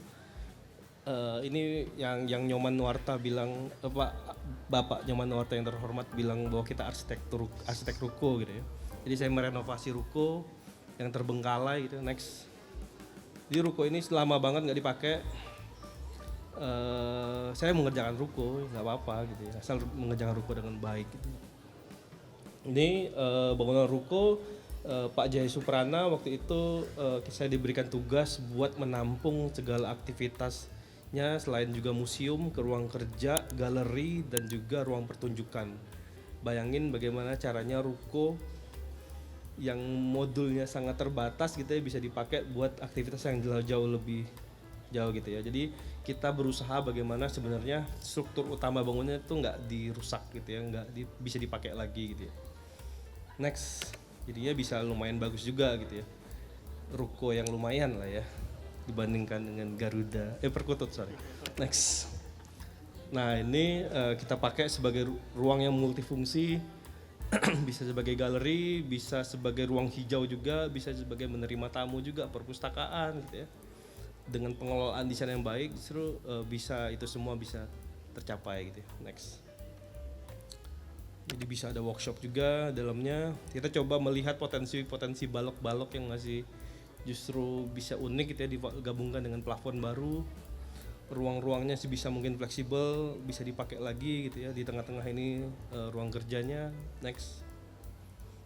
Jadi membuat sebuah dinding-dinding yang sangat dinamis untuk supaya aktivitas berbeda fungsi itu bisa lebih sinkron, dan tapi juga suatu saat bisa juga jauh lebih private. Di paling atas dibuat sebuah ruang pertunjukan buat latihan dari ibu, juga teman-teman yang disupport oleh Jaya Suprana Institute. Next. Lalu ini cafe ya yang saya dirikan di Bintaro sebagai ruang kreatif juga, yang awalnya adalah ruko satu lantai yang nggak kepake. Lagi-lagi ruko ya, arsitek ruko. Pak Nyoman Wartas, arsitek ruko. Next. Nah ini rukonya yang terbengkalai di sebuah daerah yang memang yang jauh dari keramaian lah. Jadi justru kita bisa kalau kita jeli melihat sebuah potensi, sebenarnya material-material lama juga bisa dipakai lagi gitu. Tadi saya bilang justru saya banyak mainin level-level bangunan itu dari kearifan, kebijaksanaan bagaimana mengelola puing-puing bangunan bisa jadi leveling bangunan gitu. Dan melihat potensi-potensi view yang menarik gitu ya, yang nggak bisa kita masukkan ke dalam ruko-ruko yang biasa didesain. Kadang-kadang ruko biasa tertutup, nggak punya view gitu. Next. Jadi dengan desain itu semua bisa dimaksimalkan gitu ya. Ruang-ruangnya justru banyak bukan banyak mengelola elemen dekoratif, justru elemen fungsional yang awalnya pengen dijadikan sekaligus galeri juga. Tapi ternyata ruangnya sangat fleksibel gitu ya, jadi makin sini makin berfungsi sebagai ruang sosial. Banyak justru kafenya justru karena kopinya katanya enak ya, bisa dicoba lo ke Bintaro. Katanya salah satu the best coffee shop di Bintaro. Jadi akhirnya berkembang, justru terkenalnya gara-gara kopinya juga yang enak, tempat yang nyaman, dan hospitality yang baik. Next. Lalu akhirnya berkembang jadi perpustakaan, ruang baca, ruang pameran gitu ya. Nah ruang-ruang fleksibel ini sebenarnya dibutuhkan buat justru menggali experience yang jauh lebih fleksibel gitu. Next. Nah ini Sebelinja Antropolis, adik keduanya. Next. Ruko juga mungkin lebih hina lagi dari ruko gitu ya. Bedeng mungkin ini kalau dilihat, jadi ini dulu bekas bedeng tukang, itu bapaknya yang punya dulu ya. Dulu ini dijadikan semacam semacam tempat tukang-tukang tinggal lah. Dulu bikin apartemen di sebelah sini, terus apartemen selesai bangunannya jadi nggak laku lagi, dibikin buat tempat menginap tukang. Jadi di Jakarta itu hal yang biasa gitu ya, ruang kecil gini bisa nginep mungkin puluhan tukang gitu ya, karena ruangnya mahal dan terbatas gitu. Lagi-lagi arsitek ruko mendesain ruko. Next.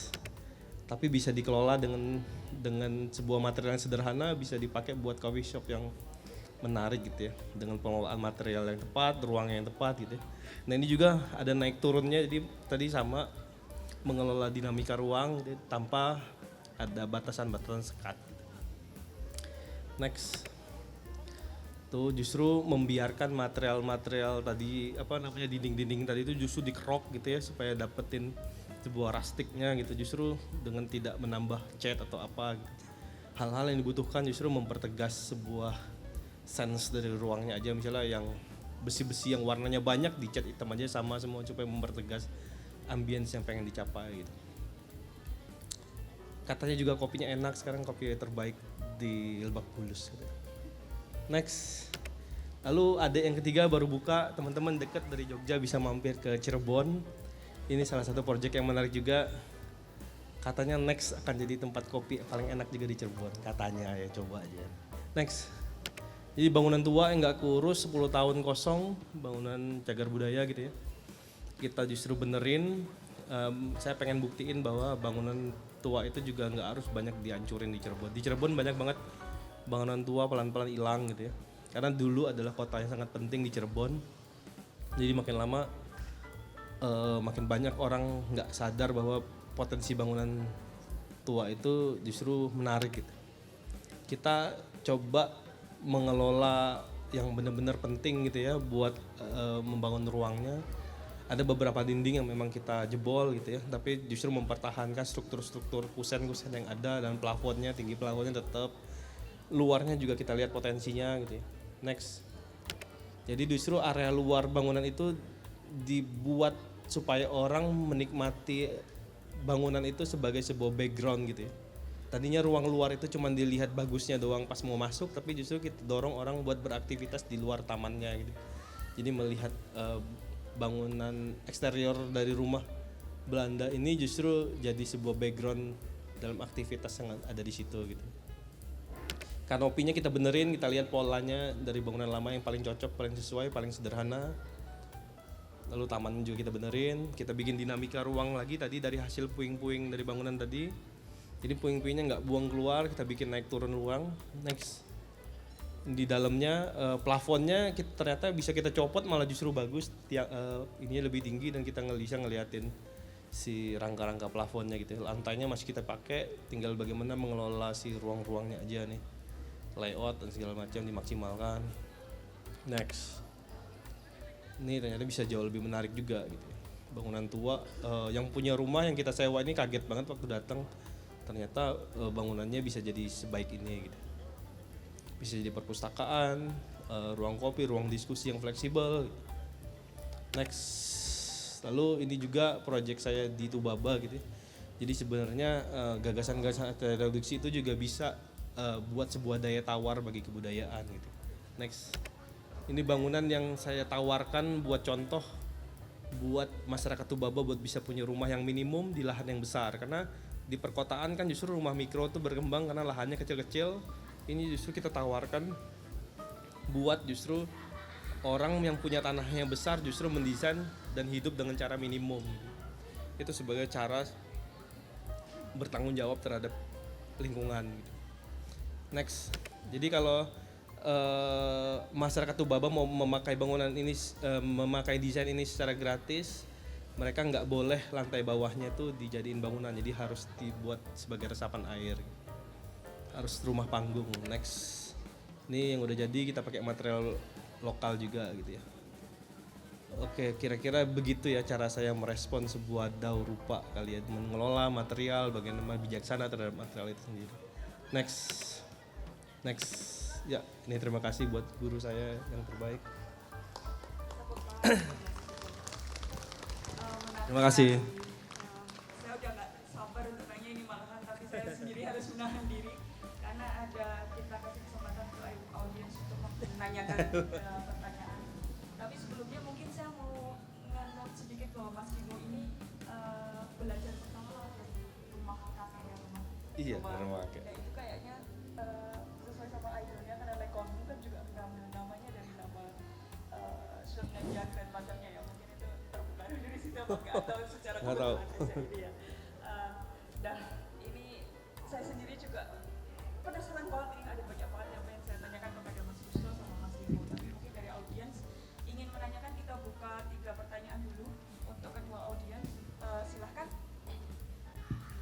dari sebelah sana atau dari sebelah sini, ada yang ingin menanyakan? Satu. Yang kedua?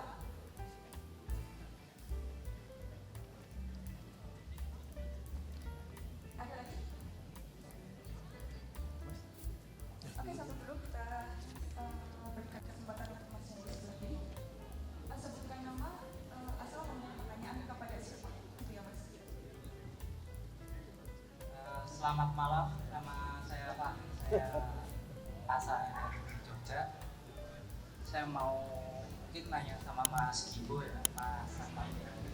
Bukan nanya sih, mungkin arahnya lebih ke diskusi aja. Jadi kalau saya tahu kan Mas Kibo kan pernah punya pengalaman di kantornya Pak Ahmad Juara nih. Nah itu kan saya pernah lihat karyanya Pak Ahmad Juara soal yang rumah baca itu. Nah saya melihat kalau rumah baca tersebut mungkin sekarang bisa diturunkan dari karya-karyanya Mas Ibu. Nah lalu kemudian sebenarnya menarik ya untuk melihat bagaimana material itu dapat fleksibel untuk diterapkan di bangunan-bangunan yang direncanakan sama Mas.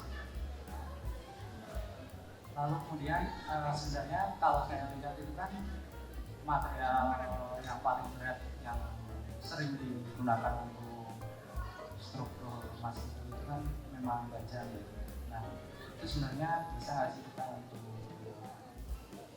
untuk disubstitusi dengan material yang lain, karena kan mungkin ketika itu prinsipnya reduksi, dia kan mungkin bisa nggak sih untuk kita pakai bagian modular yang lain. Kalau saya tahu kan mungkin dari karyanya Pak Yusuf itu kan dia menggunakan perancah gitu, bangunan mikronya. Lalu kemudian ada yang menggunakan risa atau rimai. Nah sebenarnya ada kemungkinan nggak sih itu dicapai. Lalu kemudian mungkin karena istilah arsitektur reduksi ini sudah menempel gitu dengan Mas Ibu, terus kemudian ketika ada teman-teman yang lain untuk bisa menerapkan hal yang sudah dipaparkan atau sudah dilihat tadi kita bisa nggak sih kita untuk menerapkan itu dengan karya-karya kita. Mungkin cukup itu saja. Makasih Mas. Ya, jadi karya saya memang sangat dipengaruhi dengan cara pandang berpikir dari Ahmad Juhara gitu ya. Karena kalau kita ngelihat bukan cuman fisiknya, justru lebih jauh saya belajar justru bukan tentang fisik dan baja gitu. Karena arsitektur saya dan Ahmad Juhara tuh sangat-sangat berbeda gitu menurut saya gitu. Jadi kalau kita ngelihat fisik menurut saya sangat berbeda, tapi kalau ngelihat lebih dalam bagaimana dia cara pandang, visi dan segala macam, itu benar-benar saya banyak belajar sama dia, dan malah justru menurut saya banyak hal-hal yang dia pikirkan yang justru banyak nggak terrealisasi itu dilakukan dengan konsisten dengan arsitektur saya gitu. Itu pertama. Yang kedua tadi tentang apa? Iya, material baja sebenarnya itu tuh menurut saya hal buat hari ini ya, sekarang gitu ya, justru yang paling mungkin buat digunakan. Atau mungkin misalnya 10-20 tahun lagi mungkin sudah sangat mahal gitu ya. Mungkin nggak akan possible gitu. Makanya sekarang saya juga masih belajar tentang CLT, kayu dan segala macam. Justru yang punya masa depan itu menurut saya banyak arsitektur kayu gitu ya. Atau bambu mungkin ya. Kalau perancah itu kan sebenarnya bukan dibuat buat untuk konstruksi, tapi sebenarnya kita bisa pakai logika itu buat bikin sebuah struktur yang sederhana yang bisa dipakai tanpa pengetahuan yang jauh lebih detail gitu. Risha juga banyak hal sebenarnya saya rasa sih mungkin sangat-sangat mungkin gitu ya buat bisa dieksplor, terutama sih kayu ya. Banyak orang mungkin salah kaprah arsitektur saya tuh ngelihatnya justru materialnya gitu ya, padahal gagasan yang saya sampaikan bukan tentang arsitektur baja, tapi arsitektur reduksi gitu. Arsitektur reduksi yang menggunakan baja pada zaman ini. Mungkin pada zaman berikutnya lagi mungkin beda gitu. Melihat sebuah konteks. Kenapa baja hari ini sangat murah? Karena tukang-tukang di Indonesia mengerjakannya bisa sangat murah dibandingkan dengan Malaysia aja. Menggunakan tukang-tukang besi mengerjakan bangunan baja di Malaysia itu mahal banget. Makanya saya sering diskusi sama teman-teman arsitektur Malaysia, kenapa kamu pakai baja kok emang murah di Indonesia? Saya jelasin bahwa tukang-tukangnya harga segini loh, dan saya bisa ngerjain bangunan baja ini dengan cuma 2 tukang. Dia kaget karena di Malaysia mahal banget dan standarnya harus nggak boleh dikerjakan sama 2 tukang. Tapi mereka nggak berpikir bahwa sebenarnya arsitektur saya sebuah ekosistem gitu ya. Bagaimana buat kerjain dengan 2 tukang itu juga saya milih material yang jauh lebih kecil, yaitu IWF 150 x 75 atau IWF 200 x 10. Bisa pakai IWF segitu juga karena modul yang direduksi. Ada keinginan-keinginan klien yang juga direduksi. Tinggi bangunan direduksi. Tinggi bangunan direduksi itu juga menyebabkan volume kolom juga mengecil gitu. Jadi semuanya itu sangat holistik. Nggak bisa tiba-tiba misalnya teman-teman mau pakai baja, sudah misalnya bangunannya sudah desain tiba-tiba mau pakai baja pengen lebih murah tuh nggak bisa, harus holistik, harus menggunakan modul, harus menggunakan tukang-tukang yang biasa bekerja sama saya juga. Jadi itu mungkin bisa juga digunakan buat arsitektur saya, tapi prinsip-prinsip arsitektur reduksi juga bisa teman-teman pakai buat teman-teman berkarya. Misalnya dengan 10 manifestasi tadi, misalnya manifestasi yang satu gitu ya, tentang bagaimana mengelola dan mereorganisasi ruang. Teman-teman sangat bisa gitu ya. Klien datang dengan teman-teman pengen bangunan 600 meter persegi, tapi dengan desain teman-teman mereduksi jadi cuma 400 meter persegi, itu adalah cara pandang arsitektur reduksi. Sederhana itu, nggak usah yang lain-lain deh. Tadi nomor 7 tentang detail, reduksi detail. Klien teman-teman minta bangunan yang didekorasi sedemikian rupa gitu ya, tapi teman-teman jadi jembatan buat material itu untuk tidak hadir dalam bangunan teman-teman, itu arsitektur reduksi. Teman-teman justru mengasih opsi bahwa material-material ada material-material yang fungsional, itu arsitektur reduksi. Jadi sebenarnya sangat mungkin buat teman-teman bisa pakai cara pandang ini dalam berkarya, karena penting menurut saya di kehidupan hari ini, karena kita berhubungan sama energi yang sangat bijak harus kita kelola, mulai dari teman-teman yang punya punya kesempatan buat didengarkan oleh owner atau klien gitu. Itu kali ya. Yang 3 ada lagi. Ya, Udah sudah 3 ya. semua. Oke. Jadi kesimpulannya adalah bahwa arsitektur reduksi itu sebenarnya adalah sebuah cara pandang ya Mas. Ya.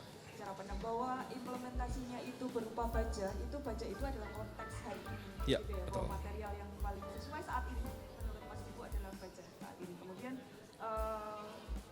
Mas Kibo ini arsitekturnya konsep reduksi itu tentu saja boleh dipakai oleh siapapun begitu. Bahwa Karena ini bukan tentang style seseorang, tapi Iya. ini tentang pengetahuan gitu ya. betul. Arsitektur reduksi hadir buat sebagai sebuah orientasi lain, alternatif lain buat cara pandang arsitektur yang lain. Teman-teman bisa aja pakai, nggak apa-apa.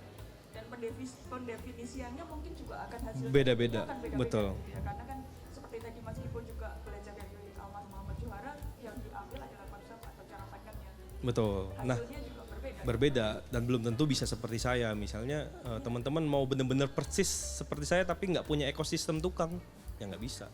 Nah, tukang-tukang itu dilatih supaya bisa mengerjakan arsitektur reduksi dengan waktu-waktu yang sudah ditentukan dengan sangat efisien gitu. Ya kalau teman-teman bisa itu ya bisa selevel saya misalnya atau gimana gitu ya. Tapi itu is okay kalau bisa. Ini bukan tentang mentang-mentang stylenya sudah lekat sama Mas Ibu nggak boleh dipakai, enggak. Silakan ya, ini menurut saya pengetahuan gitu ya. Bahkan banyak orang bilang bahwa kenapa nggak di patenkan segala macam. Bukan itu, ini kebutuhan dasar gitu ya. Sandang pangan papan yang sebenarnya harusnya bisa dinikmati oleh semua orang gitu ya. Ya kayak misalnya memasak beras gitu, memasak beras harus dipatenkan, itu kan suatu hal yang sangat beririsan dengan etika gitu. Begitu. Oke, terima kasih kepada Mas Kibo dan Mas untuk pertanyaannya. Kemudian yang selanjutnya kita buka lagi diskusi, mungkin ada yang mau menanyakan. Langsung panitianya mau nanya. Silakan Mas. Ya. Silakan kenalan dulu. Halo, selamat malam. Nama saya Zul Fikar. Mau tanya nih, untuk Mas Gusto sama Mas Kibo ya. Saya kenal Mas Kibo udah dari Jakarta nih sebelum diangkat jadi anggota IAI. Untuk Mas Gusto sama Mas Kibo, saya tuh pengen tahu siapa arsitek favoritnya buat Mas Gusto sama Mas Kibo. Terus yang kedua, apakah ada ini nih, pada saat mendesain dan mengajukan desain, ada nggak pernah berkonflik dengan klien nih? Kayak perbedaan yang ingin diajukan sama request dari klien. Apalagi khususnya tadi Mas Kibo ya, kalau mau mengajukan arsitektur reduksi, misalnya ada klien-klien yang memang pengen mintanya ceilingnya 3-4-5 meter, apakah ini harus diberi edukasi dulu atau malah nanti kita mereduksi klien nanti? Bahaya kan? Oke, kalau kita mereduksi klien kan bahaya juga nih nanti. Atau mereduksi apa nih? Kalau Mas Gusto juga apakah ada nih pada saat mendesain ada hal-hal yang berkonflik dengan klien, pengalamannya seperti apa? 2 pertanyaan itu aja. Terima kasih Mas Zul. Silakan Mas Gusto. Makasih Mas Zul. Arsitek kesukaan saya ya. Ya mungkin sama tadi Korbu ya. Mungkin Korbu kalau untuk anak kuliah semua suka gitu ya. Cuman kemudian yang saya dulu suka itu Zaha Hadid ya. Tapi Zaha Hadid versi awal dia gitu ya. Zaha Hadid Fitra Station apa segala macam gitu ya. Yang saya suka dari beliau adalah dia kan suka membuat lukisan gitu ya, suka membuat lukisan, terus kemudian dari lukisan itu kemudian jadi bangunan gitu ya. Nah, kebetulan saya juga suka gambar dulu zaman SMA apa ya, zaman SMA, zaman kuliah itu masih suka ngegame gitu, RPG gitu ya, istilahnya kan banyak bangunan aneh-aneh di situ gitu. Jadi dulu sukanya bikin bangunan itu awalnya ya asal coret gitu ya. Lah saya lihat Busaha itu ya awalnya kan seperti itu gitu. Cuman memang kalau yang terakhir itu kan sepertinya dia lebih parametrik gitu ya, otomatisasi gitu-gitu ya. Masih bagus, tapi saya lebih suka yang dulu gitu. Itu.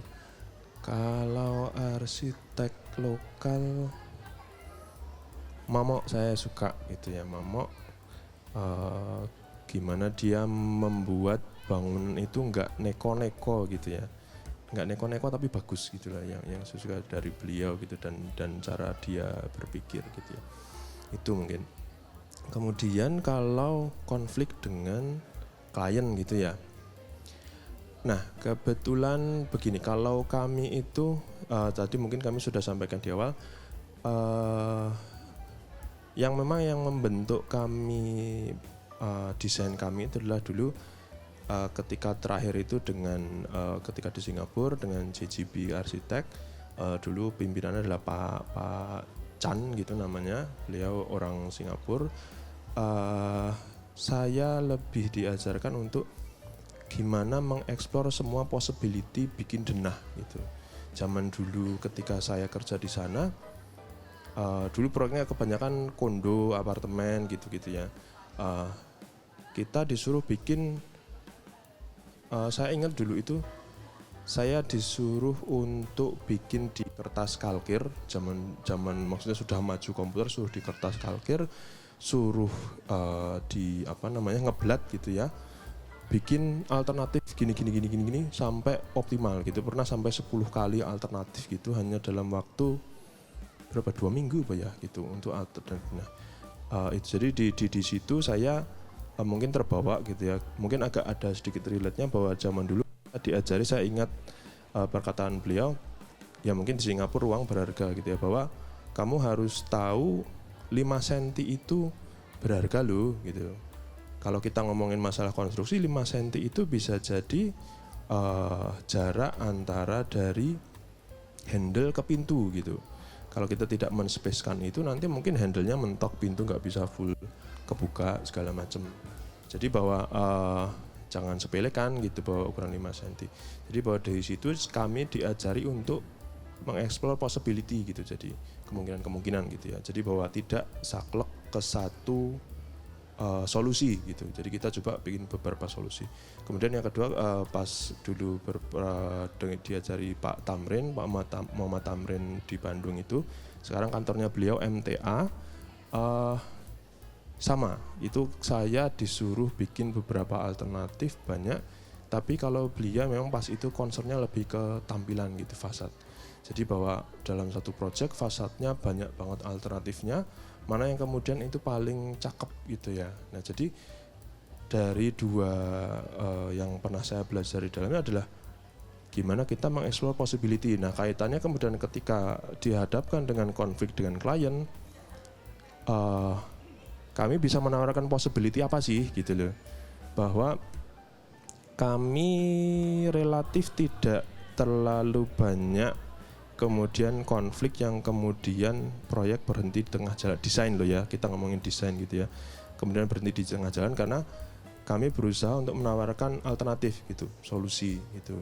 Jadi memang ya itu takes time gitu ya, tapi ya itu yang kami lakukan gitu sih. Jadi memang untuk mengelola konflik itu ya itu tadi kita memang terbiasa untuk bikin beberapa possibility gitu, tapi tentunya dengan standar-standar gitu. Kita bikin ruang, kita gimana caranya ruang itu enak gitu.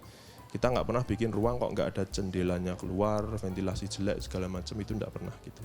Nah tapi kalau konstruksi itu beda cerita gitu. Memang kalau kemudian sudah kita ngomong konstruksi, ada kaitannya dengan budget, ya itu memang konfliknya lebih banyak lagi. Dan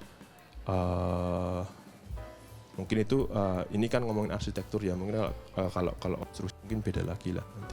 Oke, terima kasih. langsung? Iya, kalau arsitek favorit sebenarnya banyak banget ya. Jadi saya nggak pernah mencoba buat punya arsitektur favorit satu gitu ya. Tapi banyak banget gitu ya. Tapi tergantung cara pandangnya. Saya lagi suka banyak banget sama arsitek Manuel Cervantes misalnya sekarang, terus melihat kembali karya-karya Louis Kahn, Le Corbusier gitu ya. Renzo Piano tuh saya suka banget gitu. Jadi sebenarnya kalau jangan sampai teman-teman itu apa ya, kayak cuman satu gitu yang suka, tapi sebenarnya banyak banget yang sebenarnya bisa teman-teman belajar dari beberapa banyak arsitek, terutama ya arsitek Indonesia apalagi banyak banget ini. Yang pasti yang saya idolakan ya justru tentu guru saya gitu ya. Lu banyak juga teman-teman Mas Mamo segala macam, dan memang punya keunikan sendiri dan punya karakter dan punya cara pandang yang sangat beragam gitu ya. Lalu tadi terkait dengan konflik dengan klien, biasanya kita lebih banyak fokus kepada masalah, tapi masalah yang sebenarnya biasanya. Misal contohnya dengan ketinggian bangunan gitu ya, kadang-kadang klien itu ngasih sesuatu statement pendapat tuh mereka juga nggak tahu masalah sebenarnya apa gitu. Misalnya contoh, saya pengen bangunan tinggi 3 meter gitu, tapi nggak pernah menjelaskan masalahnya sebenarnya apa. Nanti justru tentu banyak kan lebih baik kita mendengarkan dan mencari tahu masalah sebenarnya apa gitu. 3 meter maunya apa gitu, masalahnya apa gitu, kenapa nggak mau 2,4. Masalahnya ngerasa bahwa 2,4 tuh pendek mas gitu. Nah itu kita jelaskan bahwa sebenarnya ya pengalaman mengalami ruang luas atau enggak itu sebenarnya kan visual bukan dimensional. Jadi ya biasanya kita justru caranya adalah selain dengan mengedukasi, kita justru mengajak mereka ngelihat langsung proyek-proyek yang sudah dengan plafon 2,4 gitu. Kita buktiin bahwa secara visual sebenarnya bisa gitu. Jadi sebenarnya konflik jauh lebih sedikit karena kita fokus kepada masalah sebenarnya gitu. Kadang-kadang maunya apa sih, atau kan jangan-jangan 3 meter tuh feng shui gitu ya, atau apa gitu ya. Itu mungkin kita bisa orientasinya bisa berbeda lagi gitu. Jadi intinya adalah kalau kan yang feng shui kan masalahnya nggak bisa didefinisikannya sulit gitu ya, terutama apalagi kalau misalnya mau kita belajar lebih jauh. Tapi kadang-kadang justru juga ya itu juga sekarang mulai mereduksi klien juga, karena menurut saya ada hal-hal prinsipal yang nggak bisa saya keluar dari situ sekarang gitu ya. Dengan apa yang sudah saya lakuin, dengan kepercayaan dan wawasan yang saya pegang gitu ya, saya rasa ada hal-hal yang mungkin sebaiknya memang kalau memang tidak cocok tidak usah dilanjutkan gitu. Karena memang jangan-jangan jodohnya bukan dengan cara pandang arsitektur kita gitu. Tapi rata-rata sekarang klien-klien yang datang saya tuh sudah mengerti cara pandang saya gitu, cara pandang saya bagaimana saya menghadirkan alternatif cara hidup dan berarsitektur yang jauh lebih sederhana gitu. Yang dengan wawasan arsitektur reduksi. Jadi biasanya sudah terfilter tuh orang yang datang ke saya, biasanya sudah tahu bahwa bangunan mereka udah pernah lihat, pernah riset juga, karena zaman sekarang tuh lebih enak ya. Kayak sekarang tuh klien tuh kayak baru ketemu saya, oh mas kemarin dari sini ya, jadi explore-nya mereka juga lebih tahu banyak tentang kehidupan saya gitu. Jadi agak serem juga, jangan keponya luar biasa gitu. Jadi beruntunglah teman-teman yang hidup di daerah sekarang gitu ya. Jadi menurut saya penting buat teman-teman menyediakan data yang jauh lebih banyak tentang teman-teman di luar gitu. Meskipun ya datanya teman-teman pilih aja yang bagus-bagus, yang jelek-jelek nggak usah diliatin. Jadi itu justru cara teman-teman melihat respon kehidupan hari ini, respon buat ngelihat konteks hari ini. Kadang-kadang itulah misalnya teman-teman pengen klien yang datang seperti apa ya, itu yang justru teman-teman tampilin gitu ya. Justru itu jadi jembatan buat orang bisa jauh lebih memahami dan menyerap informasi yang ada tentang teman-teman sekalian. Menurut saya itu ya cara yang bisa dilihat dalam konteks sekarang gitu Mbak. Terima kasih Mas Kibo dan Mas Justo. Jadi kalau kesimpulannya, kalau arsitek favorit tadi udah jelas ya, tapi kalau pengelolaan konflik itu kalau Mas Justo itu lebih ke menawarkan berbagai macam positivity untuk mengelola konflik itu, jadi ketemu solusi. Mas Justo ini juga fokus ke masalah sebenarnya itu apa gitu. Jadi yang kita rasa seperti itu belum tentu sebagai masalah yang sesungguhnya. Kemudian solusinya itu mengajak untuk mengalami ruang tersebut sendiri gitu ya Mas. Nah itu untuk pertanyaan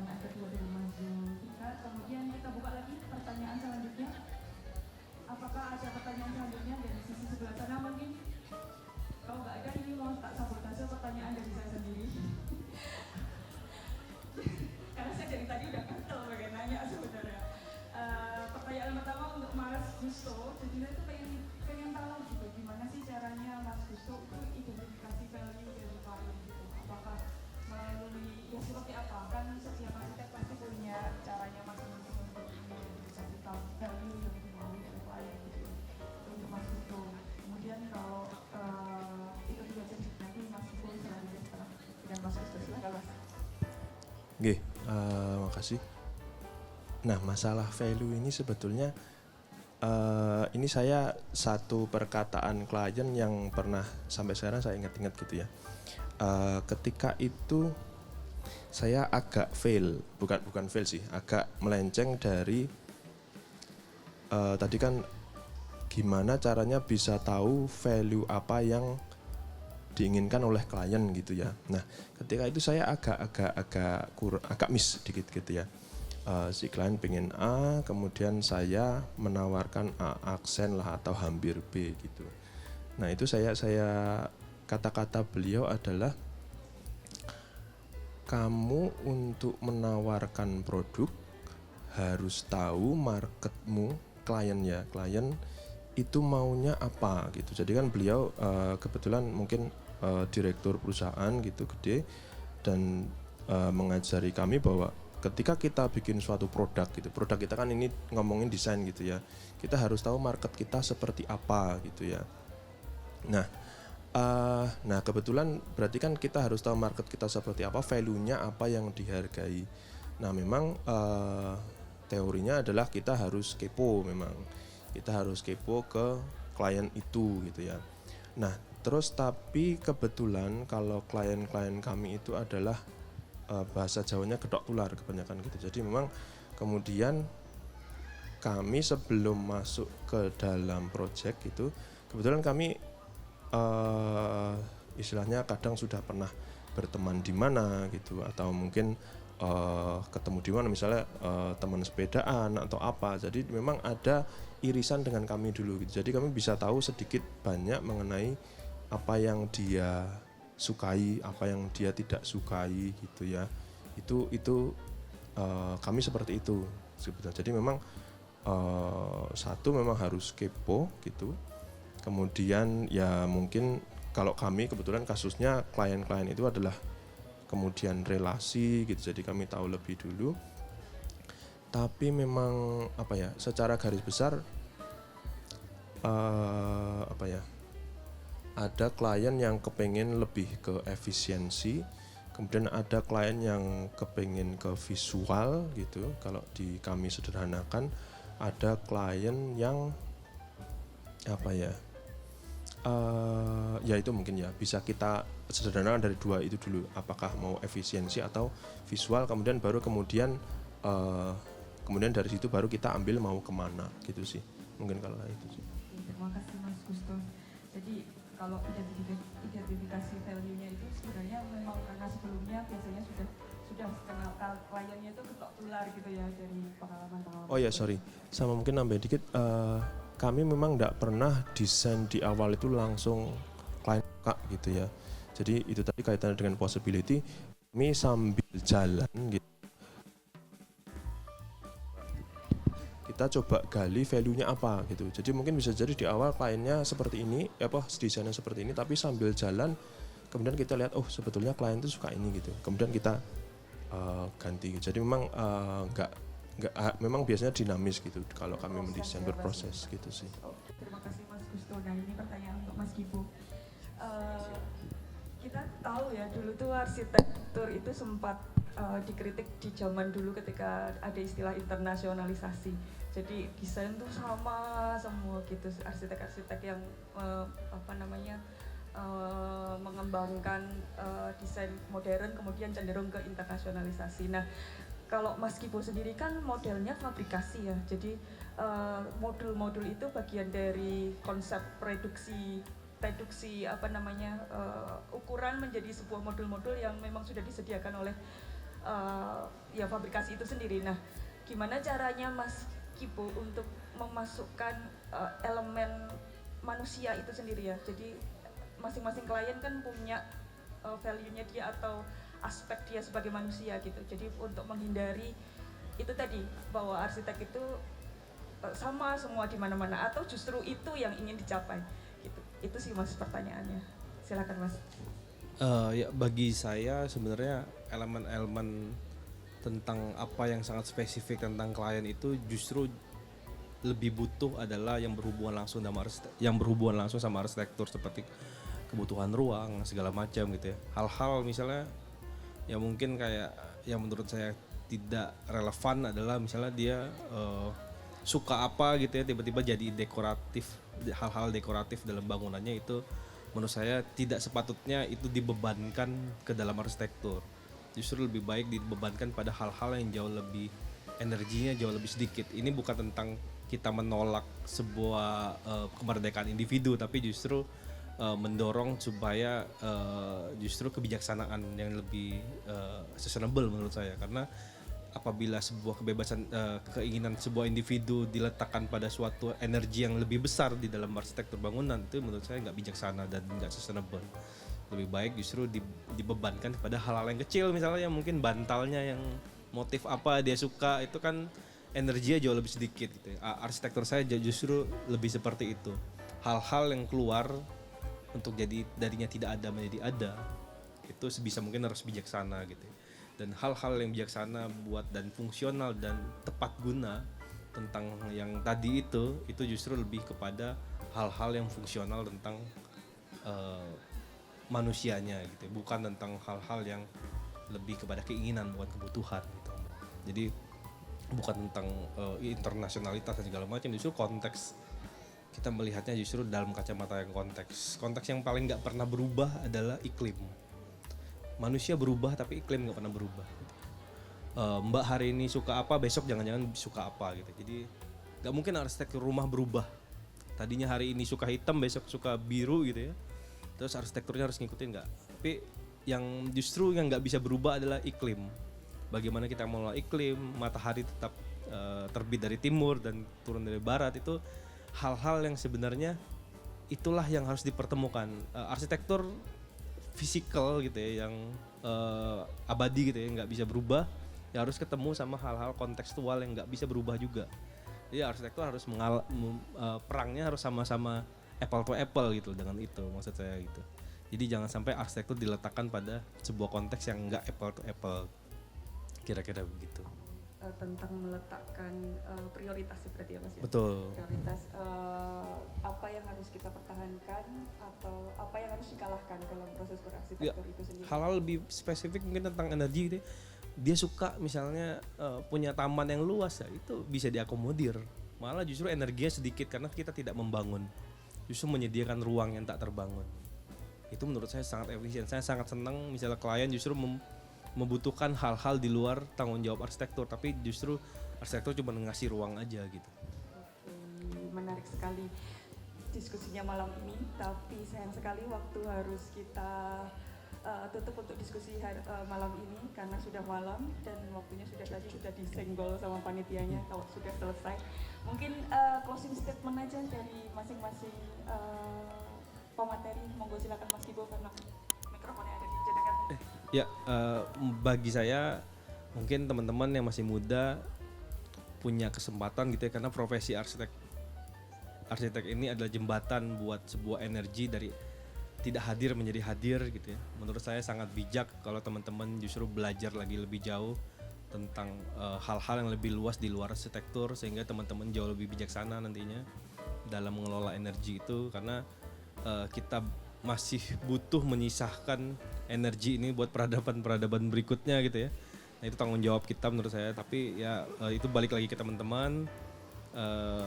Suatu hal mungkin yang bisa kita wariskan buat generasi berikutnya, mungkin hal-hal sederhana dari ya tentang hal-hal kecil, tentang mungkin nggak harus membangun yang gede-gede, nggak membangun IKN gitu ya, tapi justru ya menciptakan sebuah cara untuk justru melarang energi itu buat hadir gitu ya. Dengan arsitektur reduksi itu bisa jadi alternatif. Mungkin cara pandangnya mungkin bisa beda-beda, bukan kalau saya mungkin karena pengalaman hidup saya, pengalaman saya bersentuhan sama orang-orang, pengalaman buku dan wawasan apa yang saya baca melahirkan kepercayaan saya tentang arsitektur reduksi. Dan mungkin teman-teman juga bisa beda-beda, dan teman-teman sepatutnya menghargai apa yang teman-teman pilih dan teman-teman yakini gitu. Mungkin itu dari saya. Oh, saya juga. Oh ya, kalau saya sih ya itu tadi, bahwa memang kalau kami prinsipnya adalah bagaimana meng-create space gitu ya. Itu dulu yang kita pelajari gitu, bahwa tiap pribadi itu, tiap klien unik gitu ya. Jadi space-nya pun beda-beda gitu. Jadi kalau Mas Kibo tadi oke diredu gitu, tapi bahwa kita memang space-nya tuh harus benar dulu gitu. Jangan terus kita memaksakan kita punya kepinginan mengenai space-nya gitu ke klien. Ketika dia butuh space-nya bagaimana ya kita sediakan, tapi dengan desain yang benar dan bertanggung jawab. Kemudian baru ketika mau berkreasi mengenai tampilan apa segala macam, itu baru kemudian mengikuti. Tapi yang pada prinsipnya adalah ruang dulu, karena ruang itu kan fix ya.